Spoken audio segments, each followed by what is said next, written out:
For the Wild is brought to you in part by the Calliopeia Foundation. We are grateful for their continued support and the support of grassroots contributions from listeners like you. Learn more at calliopeia.org. To make a donation, visit forthewild.world/donate or find us on Patreon. If you'd like to support us in other ways, consider sharing our episodes through social media or leaving us a review wherever you listen to the podcast.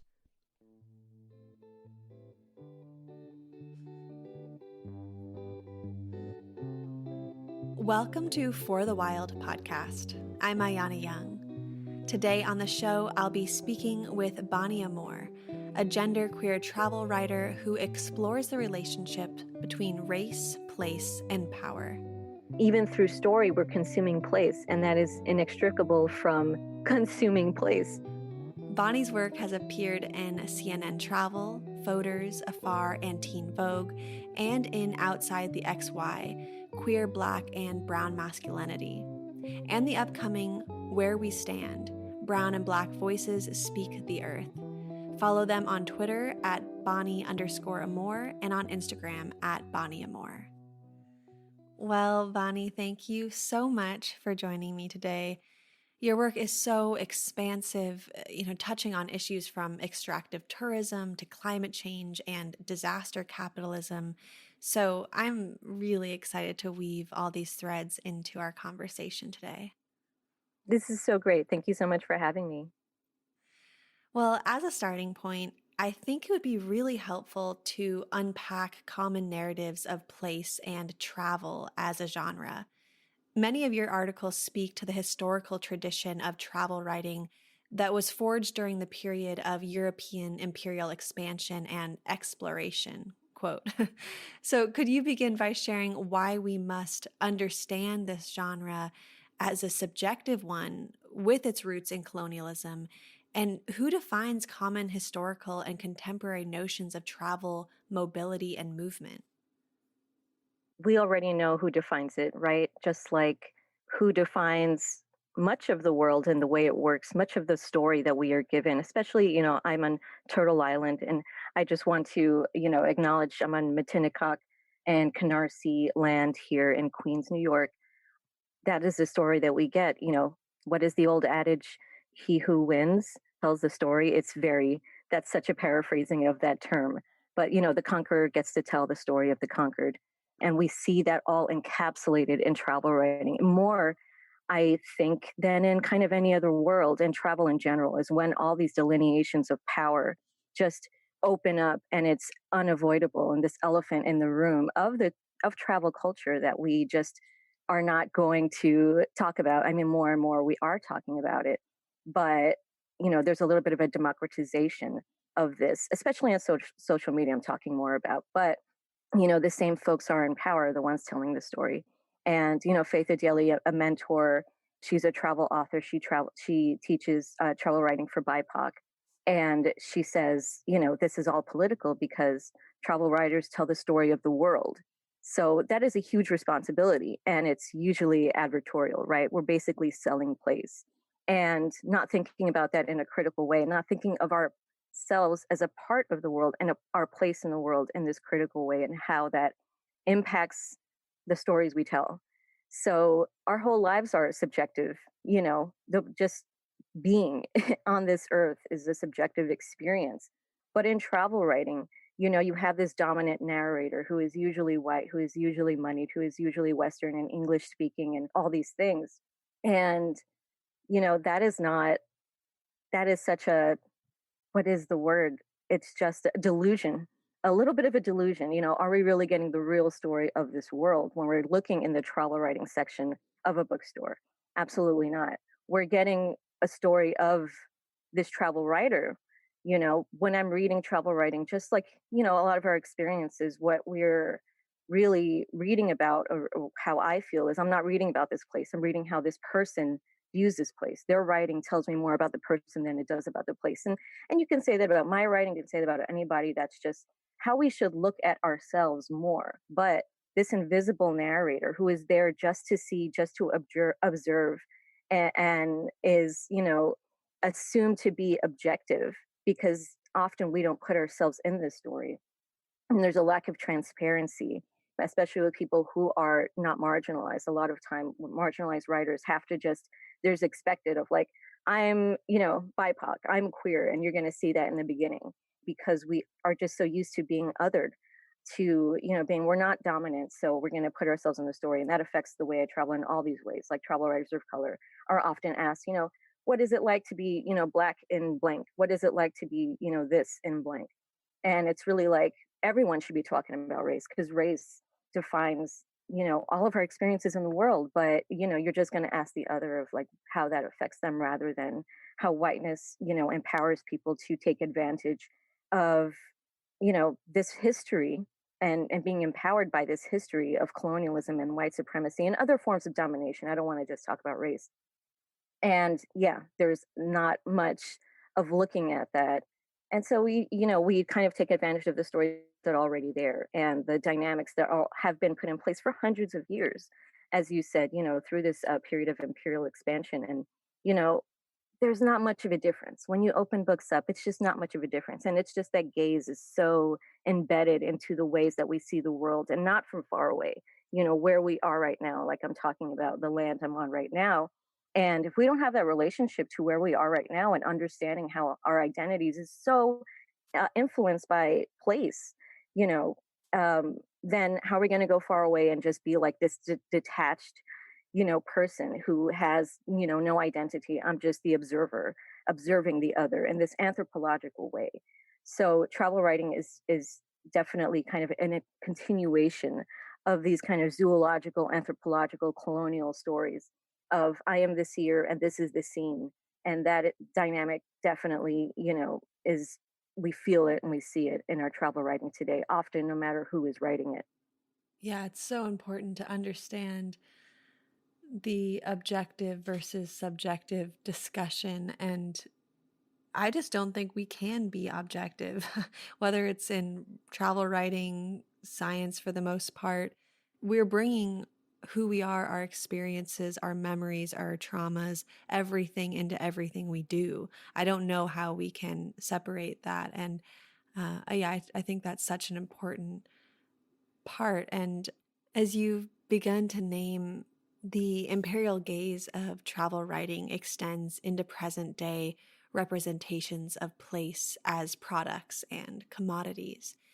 And as someone analyzing these visual and written texts, I wonder if you could speak to what is lost when places are portrayed through the lens of white desirability, as well as the pervasiveness of this marketing in blogs, advertisements, television, Instagram accounts, etc.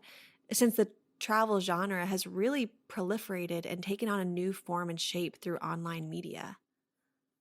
Everything, I feel we're only getting one, part of the story, and that part of the story is already defiled. I mean, who says it's not just about white people, right? It's about whiteness, but who says that this is the experience? And when we look at whiteness and white supremacy, there is an inherent detachment from land, from a self, and from culture. A sense of self and a sense of one's belonging to a place. That's what white supremacy did when it was forged, through chattel slavery and the transatlantic slave trade and genocide, and displacement and forced re-education and then kidnapping and of indigenous people, and which of course include people from the African continent. And we're kind of stepping into these shoes of this all-knowing, kind of omnipotent gaze that is like, who says that this is the story, and if that's the story, it's a um, distorted one. So we're not getting a lot of it. We know how publishing works. We know how writing works. This whole industry is not diverse. And so you have a bunch of people trying to get news stories in and trying to put themselves more in and get the mic, so people are disempowered from having their stories disseminated in these more widespread ways. So when in my experience, when I'm teaching travel writing to BIPOC, or I'm in these small workshops or in these spaces, and like I mentioned Faith Adeli before, being in her workshop or whatever, I'm able to hear these stories from BIPOC of travel and all of our different entryways into it, whether it's like homegoing, returnee, refugee stories, exile stories. All of it is migration stories that are not considered travel writing. And I just get everything I need from there because I love travel writing. So let's take this back because there's so much power in this. And that people BIPOC have been, writing travel for so long, even, before colonization. So that's out there. It's, erased. People be like, I don't see this. This doesn't exist. And I was probably like that in 2011, 2012. And then I, discovered, to use that nasty word, the canon of BIPOC travel writing. So that kind of did a little bit of a healing process. And I realized I had so much to learn and catch up with. So what is lost is a lot of that connection to each other. And I'm not saying there's a right way to tell a story, but the more we get, the more voices we get, the more that we can kind of feel, especially people from that place, right? And like, how often do indigenous people tell the story of like traveling around their own place and travel writing? When you see that in the bookstore section, on the travel section of bookstores, right? Or when you're Googling something, all of travel writing is not just told from, the side from people who are from there. That's just not what travel writing is considered to be. So we lose a lot. And especially because travel writing has been wielded as a tool of settler states. It's just a capitalist enterprise, right? You know, they're not going to have the interests of the most oppressed people in their places. The interest of getting, appealing to a foreign audience, and getting money from them, getting them to come and just kind of like hustling, an indigenous culture or a stereotype of it to, bring people in and consume. They're not going to have those interests at heart. They actually have, there's a vested stake in whiteness in travel writing and in tourism of not telling those stories and not having those people at the table. And maybe this whole industry shouldn't work because if that's, inherent part of it, of silencing and erasure and displacement that tourism causes. And that's why, moving toward decolonization and reparations and abolition and repatriation of land or rematriation of land is how we're going to get like that holistic experience of place and of people that I think a lot of travel writers or travelers purport to want. But if this is the way we're going, about it, that's just ain't it. Even if you take out some words, even if you, doing some, quote unquote ethical travel stuff, um, it's not getting us there, I feel. So that is what is lost. As far as social media, I don't think much has changed at all, and that is really sad. Like I said, 2013, 2014. I mean, I got on Twitter at that time. I started being more public. Of course, because I had started freelancing, so I had to have more of a public kind of social media presence, and I didn't have any or interest in any before that. So it was really cool to find, other folks talking about this stuff, even if they weren't travel writers. It's just, people like me from places who hadn't traveled much, who, I include gentrification and displacement within these stories of decolonizing travel culture. And we're talking about, what it's like to be in a place in Ecuador and see these people come in. There's all this uncomfortable, tense situations when I'm traveling in my own country. And so I got a lot of, hearing from people who are having this experience. It was all there, and it was just not academic, and it was just not people who are, travel writers who would consider them to be. And a lot of BIPOC shun the label of travel writing because it has been so historically exclusive. So I think social media has allowed us to talk more to each other, and particularly in the travel world and non-travel writing. Just, on Instagram you can go and every single kind of traveler is there. You have the indigenous hikers and the fat hikers and the Muslim folks, and you have like all these BIPOC doing all this cool stuff.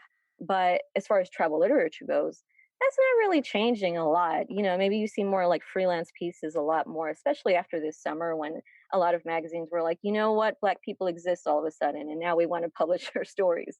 No offense, I think some great came out of that, but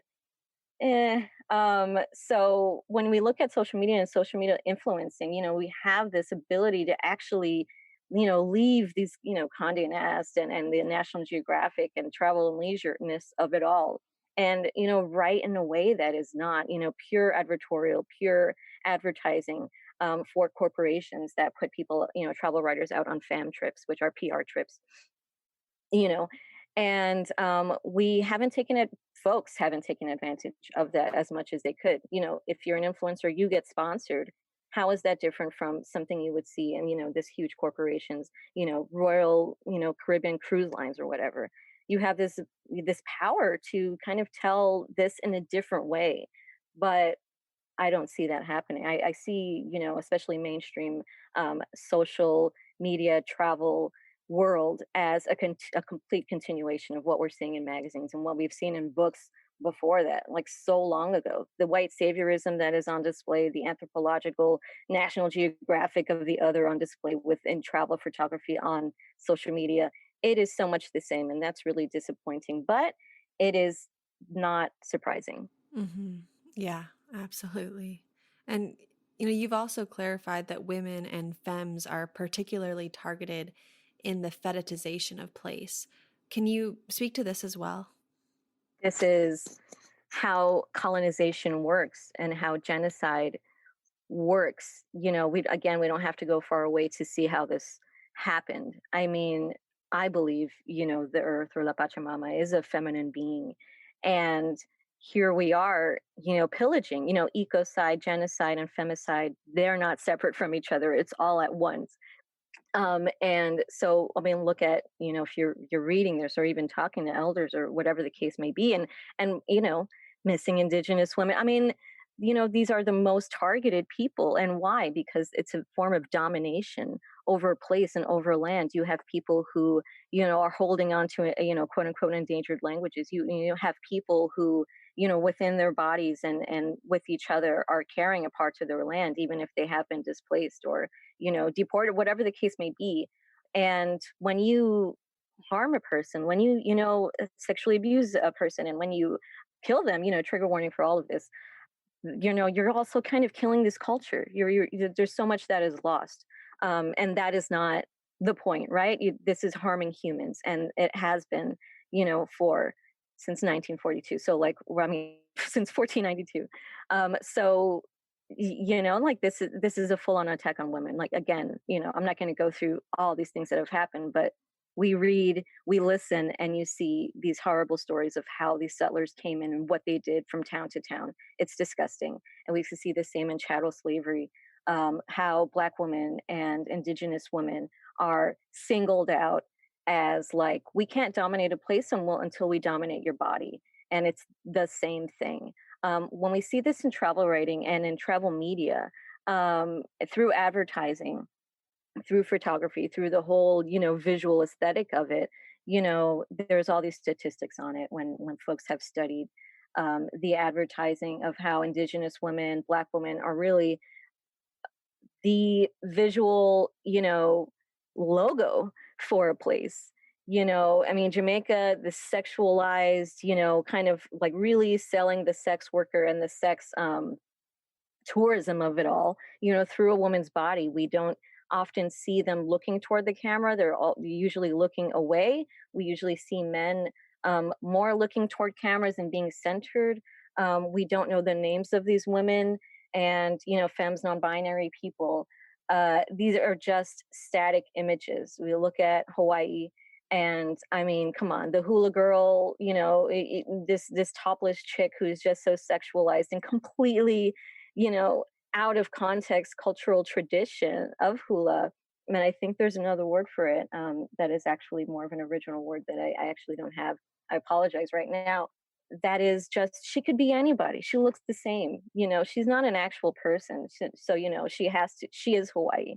And when we go there, when this land was quote unquote annexed, not so long ago, and what continues to happen to Hawaii through, militourism, this is the US military plus tourism, the two biggest industries there. Um, it starts with women and it kind of ends with women, with how they're treated and how they're sold as part of the product of place.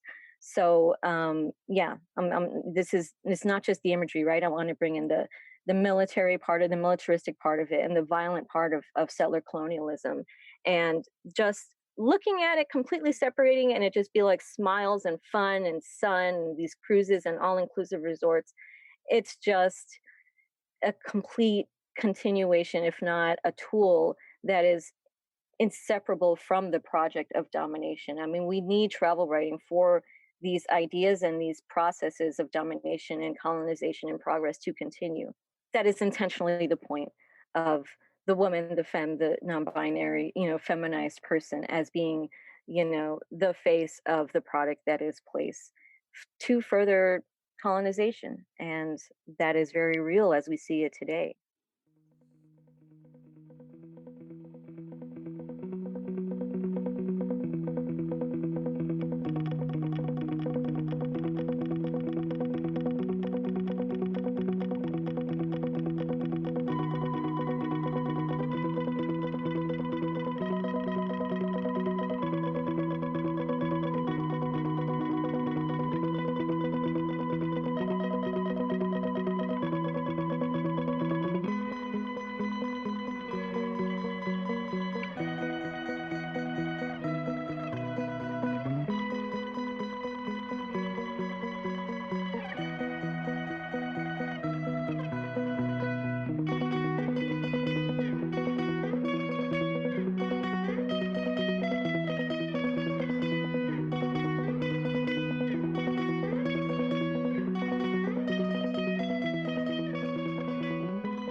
Yeah. Thank you so much. Just speaking of that, I was going through my memory, thinking of all the images I've seen of this sexualized woman who has no name, but it's just her body and her smile inviting, alluring people to this place. It's definitely been burned into my psyche for all these years of conditioning in this very strange and destructive dominant culture. And I also think about how this settler mindset revolves around the fantasy of bringing the far away close up. And that is the tourist desire to appear close to place.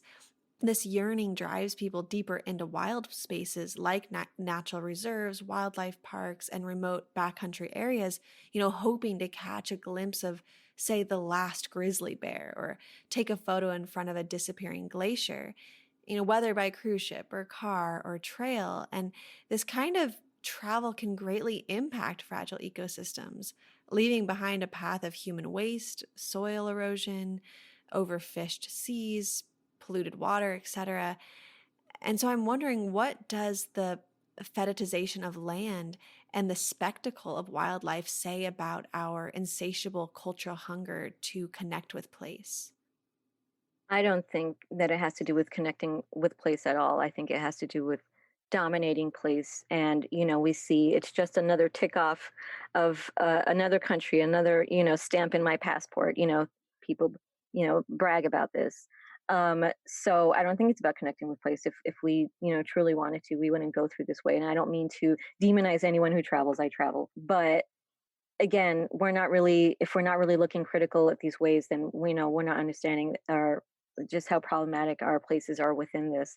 So the zoological gaze, I mean, we're talking about animals. I mean, going back, to genocide, to the time of human zoos, and not to genocide, but colonization, and creating the other and their environment as this kind of theme parky thing through human zoos where black folks were taken and put on display as these animalistic beings that were just so spectacular. It was just a whole spectacle, excuse me, of culture, where people, indigenous folks we see, throughout the world, were brought to France, to United States, to Belgium, to all these places and put on display in this circus act of, you're not in your place, but we're going to put this little fenced in area and put little teepees and you're going to be there and just like pretend to go about your life like a, museum, kind of just like one of those, kind of exhibitions if you see in, the Museum of Natural History.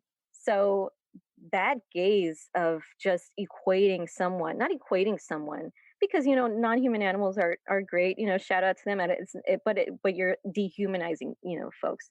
um that is the whole point of the human zoo. And I think it has a lot to do with travel today. When you go places, people are kind of performing their cultures in very real ways. we see from place to place. Again, you have the hula dancers in every all-inclusive resort. You maybe go to the Southwest or New Mexico, and you go to these places, and you'll have Native folks put on a dance or put on some clothes that they may not wear every single day anyway. So it is a dehumanization and a kind of demodernization of kind of like putting Native folks, and I'm including, Black folks in this encapsulated, distorted story in our minds of like just living in the past of like this land before time. But that is what's really sold in travel media a lot, is just people in native garb, which a lot of folks wear native stuff, and that's great, traditional clothing. But if it's put on as a show just for the foreigner, that is not a culture, and that is not truly connecting to a place. That is like viewing it, looking at the Maasai doing the Adamu, that jumping dance, and just going about our way. So that is dehumanizing. That is not wanting to see them as a fully fledged people and their experiences today, especially because I was touching on earlier, settler states do not, they want this to happen. They don't want people to connect people in this true way. Where how often do you hear, folks, when you are traveling, actually connecting with them? It's more over a transaction rather than anything. How is that a true experience? So I believe that, through these kind of continuation of the human zoo, and what this actually does still exist, like people are put on display and against their will, and yeah, it's about dominating them through kind of bringing them down from humanity and dehumanizing them, which is the point of colonization. No, it's all so good to hear this and just kind of be uh, grounded in what you're saying, because it's true, and it's easy to overlook this for some of us who are just trying to get a quick trip out of town and not consider all of these pieces. And yeah, drawing from what you've shared around the politics of representation, I'd like to think about extractive tourism as an extension of the colonial project on the ground. There are so many entry points into this conversation, though one that comes immediately to mind is the vast economic inequality that undergirds our fast growing international tourism industry. And I think many travelers might think that the money they are spending is helping boost local economies when they travel. But you've shared that in a tourism dependent country like Thailand, nearly 70% of all money spent by tourists leaves the country, a figure that's even higher at 80% for the Caribbean. So, could you speak to the business model of tourism as extraction and perhaps the ways it mirrors the dynamics of resource colonies? Yes. I mean, even through story, we're consuming place, and that is inextricable from consuming place, the resources, the water, the people and their time and labor, their energy. I mean, that is an extraction. I do feel like, I think with Black folks in particular, the part of white supremacy is just extracting their energy and their labor through all of these emotional ways, spiritual ways, and just draining folks of energy to live their own lives and self determine, which is how we see this is what decolonization is about. We need the self determination for folks to really tell the true story of place and their experiences within it. And if you can't, like, first of all, access the beach in front of your house because this all inclusive, put in these rules that are just like, you can't, this is our land, this is our stretch of beach. When, people's homes are bulldozed in Jamaica over and over again to put in these resorts and have the prime real estate of living in front of the beach, or, visiting a beach, that is taking something from them, and that is taking the land, that is colonization. Like, it's just still happening through tourism. So this is a way that land itself is still being taken, and people's energy and labor is still be taken and paid so less. If you're talking about the inequality when it comes to money, I mean, come on. Google, like, how do I travel for cheap? Google budget travel. How do I live afar, for cheap? How do I, become a travel writer? All of it will say, go to some place where people are poor and live like a king. that is how you do it. You don't have to pay someone, $300 to do like this whole like 4 week coaching thing of like, this is how you break into travel writing, or this is how you live as an expat. It's just go somewhere where people are globally poor, where, the economy is just like not as, not this developed world or whatever the hell we're going to use those terms, economy.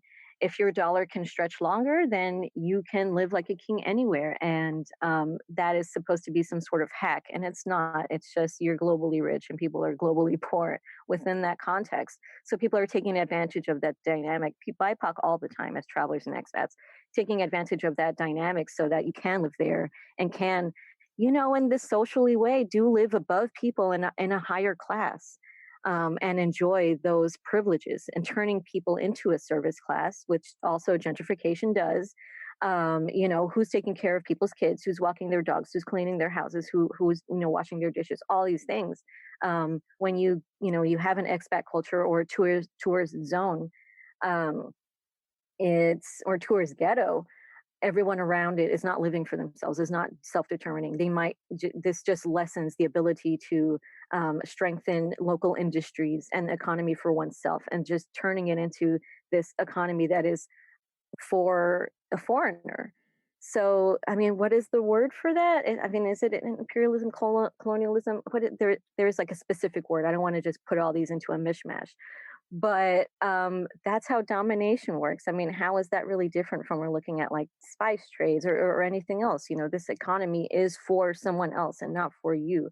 And we don't like to talk about child labor or sex tourism. We just see kids, selling souvenirs to us and are like, oh, that's very cute. Like all of our kind of, pseudo, I'm talking about the United States in particular, this kind of pseudo liberal thing, especially with travelers who are, I'm a traveler, not a tourist, go somewhere, and then that social justice mind just goes on vacation literally, and we just want to be a part of this experience. I mean, you're going to go to a hotel, you want to go to a jacuzzi, you want to go to Indonesia, you want to go to Bali, and you want to have this whole, yeah, I don't know, all of these kind of, I'm talking more about the alternative spiritual tourists, nature, holistic, whatever that whole world is, and who purport to want these things, and then you're getting in this big tub of water when this resource is dwindling. I mean, it's getting stolen from people so that you can just soak when you could do that at home.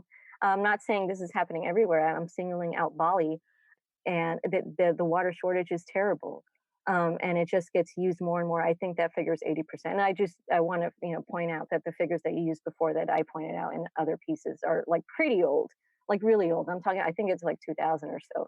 So think about how the economy has changed since then globally. So people getting poorer. And when we go places as expats and have expat culture and tourist cultures, we are keeping people from upward mobility. We are keeping them in that service industry. We're not asking them how much they're getting paid. Like there is not any of that kind of like working class solidarity. When you travel, you are of a higher class period. I mean, that is different when you are Black, definitely. It's definitely different when you are like a BIPOC woman or feminine non-binary person. However, it is a little different to a lot different. I mean, when it comes to white folks, you are treated as VIP wherever you are on earth, okay? Even if people feel like they're fetishized, it's not, because whiteness can't be a fetish, it is dominant. Maybe sexualized because whiteness signifies wealth. But yeah, that dynamic of I can just take because I bought a ticket, like I paid my money. I want to get my money's worth. I want to do all these things.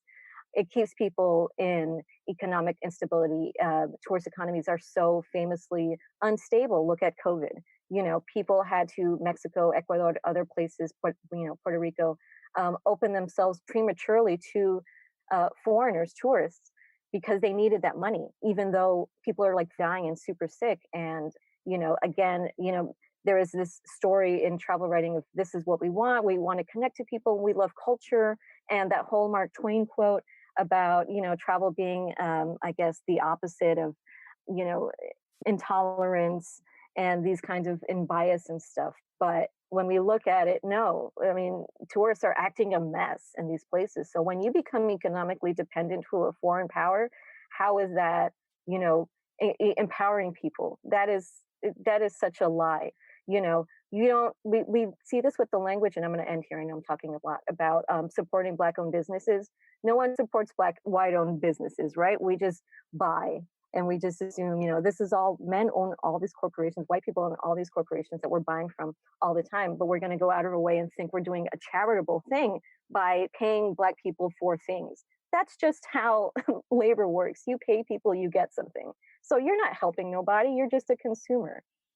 That is such a way to, I think, just as travel writing does and the travel world does, is to lull us to sleep and make us feel better of this whole dynamic that we are taking advantage of, that a lot of us are still marginalized by. And in these ways, no one is just like, this person has power and this person doesn't.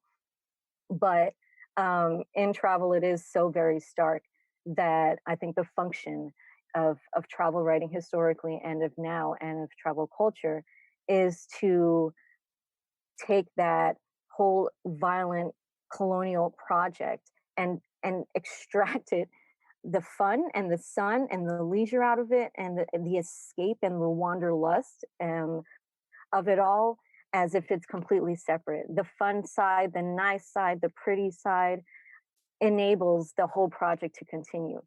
Mm-hmm. Mm-hmm. Whew. Yeah, I hear you.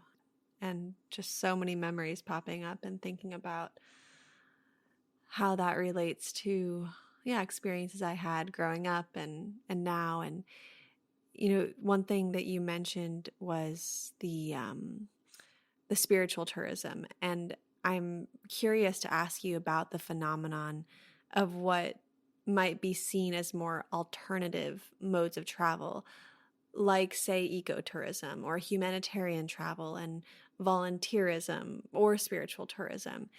Different from, of course, all-inclusive cruises. These are often sold as more authentic experiences under the guise of spiritual enlightenment or doing good or personal exploration. But of course, they too often revolve entirely around consumption. I recall you also framing this as heritage tourism, where a price is put on one's proximity to indigeneity and indigenous cultures. So I'm wondering, how are these trends currently manifesting in this decade? And in the case of spiritual tourism, what happens when sacred sites, rituals, or medicines are maintained only as fetishized products to meet the tourist's demands? Well, I don't think that spiritual traditions of indigenous folks and those cosmologies and how they're relating to them now are completely, for the other. A lot of it can be taken, but folks still hold on to things for themselves. It's just not the same, completely out of context. I look at ayahuasca, which I've written about in the context of spiritual tourism, and how when I talk to folks, again, BIPOC as well, who are not from the Amazon. I am not either. I don't have, roots there to my knowledge. My family is from the coast of Ecuador. Um, and, I want to focus more on the Ecuadorian Amazon, which is what I know most about. People will have this life changing experience, and and that's valid. That I can't tell you what your experience is, but it's just this told as this cure all. My time living in Ecuador, and if I, have engaged with tourists or like maybe Argentinians and their whole like just weed smoking dreadlocked, or we can call them mats. They're not actually dreads. Their whole scene as like, you don't need pills, Bonnie, with your disabilities, ayahuasca will cure you, or ayahuasca or nothing, and some different words that folks use in different indigenous groups in the Amazon. It's completely seeing it out of context as this life-saving, it's ableist, right? This life-saving, you know product, when it's really just, when you talk to folks who are from there, you can do it habitually. It is definitely spiritual. You're not separating the spiritual natural world from the quote unquote modern world. Like, it's not supposed to be a cure-all. It's a way to communicate with the Amazon, particularly I think trees and plants. And that is not what people are getting. They want to save their own lives and their own souls, maybe. And again, I don't want to invalidate people's experiences. My mother died, or I'm depressed, or work sucks. So I'm going to go far away and take something else from the ground, have someone mix it up, have this super authentic experience with a shaman or a curandera. Usually what people just think are shamans. And that is going to like save my life. I'm going to go back and I'm going to, tell everyone else that this is the cure. But it's just the trend for now. It just, that's what it is right now, or maybe even 5 years ago, and then it just keeps changing. So that extraction is horrible for the earth. It's horrible for the Amazon. The Amazon is suffering. Why would anyone continue to go there and be a tourist? And, full disclosure, I've done ayahuasca after so much of this internal kind of conversation, as well as external, with my indigenous friends who are Amazonian, and being there and seeing how that market works and what my place would be within it, as someone who again has roots from the coast, or is from the coast of Ecuador, and taking part of that. Also, there this conversation of just with myself of just not being ready to kind of do something like that. But yeah, it's just for you. So how are you going to get well? How are you going to heal? How do any of us heal through harm? So it's just this really basic way of seeing other people's medicines and thinking that the cure for your, what was called, first world problems, and I'll use it in this context, is hidden in someone's forest far away, rather than, again, where is the land that you're on? There's healing things all over the place, and maybe what needs to be healed is whiteness itself. I mean, decolonization for white people is more about reconnecting to your humanity that was taken through the project of white supremacy. I mean, you cannot hold on to that humanity when steal land, harm people, have them, force them into labor, and extract that capital from their labor. So when you have folks perform their culture for others, for foreigners, it takes it out of context for themselves, and it puts a dollar sign on it, and it's something to be consumed, and that is really gross. For me, I don't think anyone should be using Palo Santo if that's not part of your culture. I think social justice, cool, alternative healing justice, people think it's cool as well. And sage as well. Over harvested crystals are unethically sourced a lot of the time. I mean, this is about all of us, right? And even how yoga itself, completely taken out of context, a cure-all, this whole Eastern medicine thing. I mean, if you're in the West and you're Western, I mean, it's Western medicine. I mean, we're acting like science hasn't been, proven these things about ayahuasca and proven things about acupuncture and Ayurveda and all these things. So putting this really kind of Western and Orientalist view on what healing is and what medicine actually is just basic. It doesn't serve what I think is the purported intention of healing and having connection to oneself and to one's earth. We can only truly heal through decolonization, is how I feel, that healing through place and with land and with ourselves. So maybe folks are running away from whiteness and want to cure from whiteness itself and the privileges it brings, which they may find oppressive, and go to a forest somewhere and do this. But you're really just continuing to take. It's not connecting you to your humanity, your humanity. It's just causing more harm. And how does that heal you? And how does that heal anyone else? Because if we're doing this, it's really selfish. It's just, I'm doing it for me. So, kind of whatever happens to anyone else, I'm just not really going to think about it, or their culture or their land. I'm going to go in, I'm going to do it for me, I'm going to leave. And that is not the point of a lot of these spiritual traditions. It's more about connection. And if you don't have any kind of connection to the land that you're, of that place that you're going to, you're going to take something from it, you're going to use it for yourself. I mean, there's a word for that. So I think a lot is lost to those cultures, as well as to the people who I think want to heal through them. It's just not really happening. I think it's a social placebo effect.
This conversation really does challenge me to think about the legacy and impacts of the physical journeys of settlers and how people in the West have really benefited from, quote, seeing the world.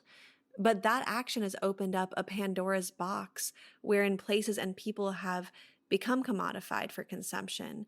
And there's no reciprocity in that. So I'd like us to sort of explore and challenge this notion that wisdom can be extracted from so-called other places without ramifications. And how can one make reparations for the long-lasting effects of spiritual tourism? Hmm. I think when it comes to people creating social currency over having the access to travel, um, is like I was saying before with, the stamps and a passport, I haven't really gone into the erotics or the sexualization of a lot. We're talking about land and women and femmes and all these things. And the message that travel media kind of exports, it's a very sexualized one and a very kind of erotic one. And I think people can't satiate, they can't hold themselves back from that kind of entitlement, and that is inherent in whiteness and settler colonialism. It's just, as I was saying before, you buy a ticket, then you have the right to do whatever you want in that place. There's all inclusive consent, right? So uh, going somewhere, especially for, I would say, especially for white men or like white people, it's something you can put on your resume. Like, you're worldly, you've traveled, like, wow, you've seen the world, you're like a different person. It just makes you better. What is that other quote? Those who don't travel like have only read one page of the book. You know what I mean? And it's like, nah, people who don't travel might have like a better connection to their place, which it's amazing. Knowing your community, being in solidarity with people around you. I mean, this was the kind of year for folks who maybe weren't already doing that to do that, to really like, who are my neighbors? Who are the native folks from the place I'm in? Where are they? And what can I do for them? As far as, more of like earning my place on this land, or doing what I can to help them, to the goal of decolonization and self determination, as far as, again, land taxes go and other things. Um, so yeah, we see how travel is used to bolster one's brand. But as far as, reciprocity when it comes to spiritual tourism, this is what I'm saying. I think before we even go somewhere, we have to have that conversation with ourselves and with each other and with people who are from that place. Because you don't have to go far away to know how people may be living or to hear their stories. There's native folks all over social media who can tell you exactly, what is up. And you can read books and you can watch movies, and there's people in your community who, I promise, and not everywhere, right? I mean, I'm from Queens. There's people from all over the world here, but who are, you have access to talking to people even in English, who are from all these places. You don't have to go somewhere so far and then be like, how can I help once I'm here? We have to have that conversation before we go. And I know a lot of folks want to know what to do once we go somewhere. And I think a lot of part of my work and just the voice I want to have in this conversation is, don't, or think about not going at all. Think about how this mass migration of white folks to BIPOC, historically or majority BIPOC land, and I'm like drawing this, really black and white thing, but it is kind of black and white. How is that going to lead to anything positive? When white folks have traveled in mass, it always is just not a good thing. It doesn't bode. It doesn't. It's not great for local folks. In this general way, talking about colonization and such, right? So the more white folks go to a place. If you even look at Crown Heights 15 years ago to how it is now, more white people come. It just becomes more safer and more welcoming to. Again, I'm singling out white folks and whiteness, to go somewhere once a white person is there. And it just grows and grows and grows. And that's how we see the tourist zones and the tourist ghettos and the expat enclaves that completely, create their own suburban worlds and their own, beach towns somewhere far away. Um, yeah, I'm just saying that if we're doing that, we're just adding to those problems. And I'd rather that not happen.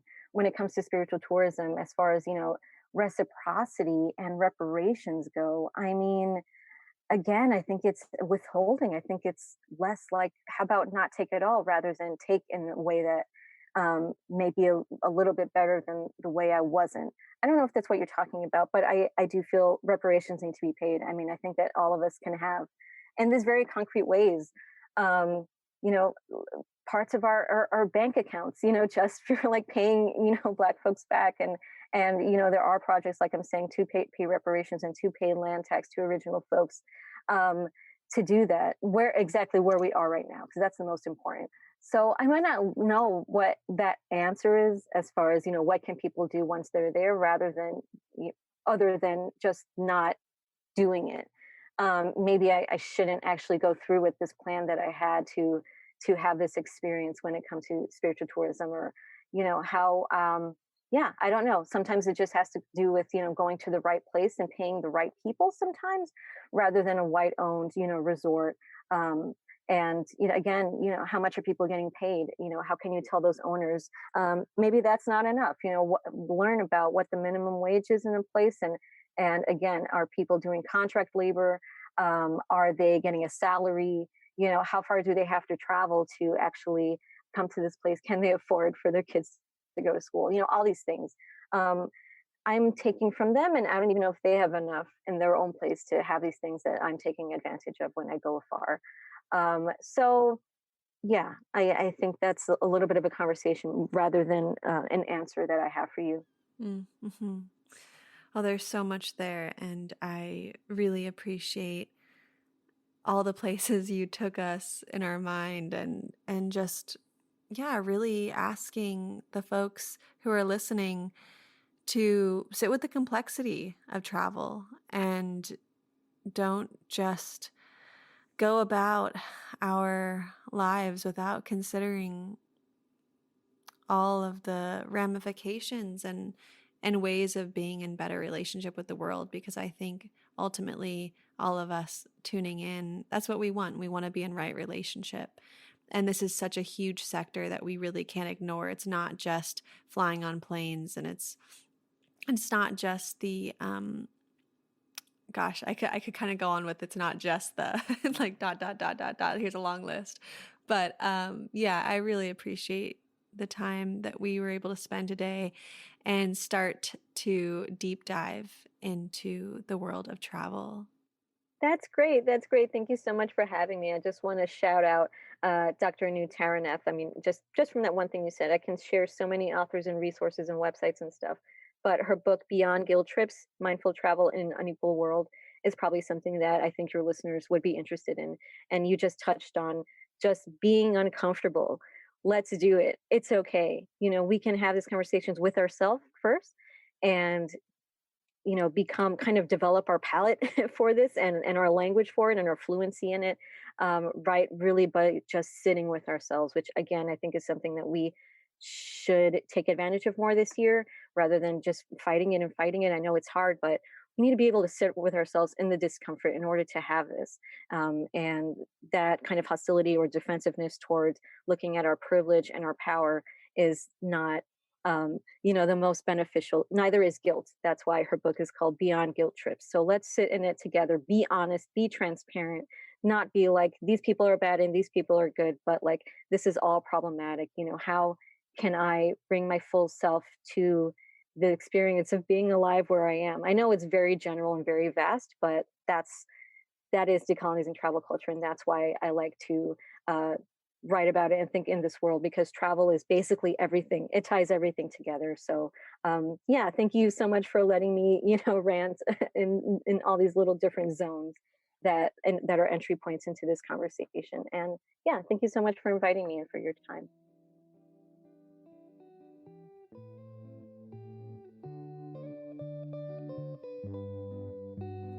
Thank you for listening to For the Wild podcast. The music you heard today was by Juan Torregoza, Peels, and the Fabian Almazan Trio. For the Wild is created by Ayana Young, Erica Ekram, and Francesca Glassbell.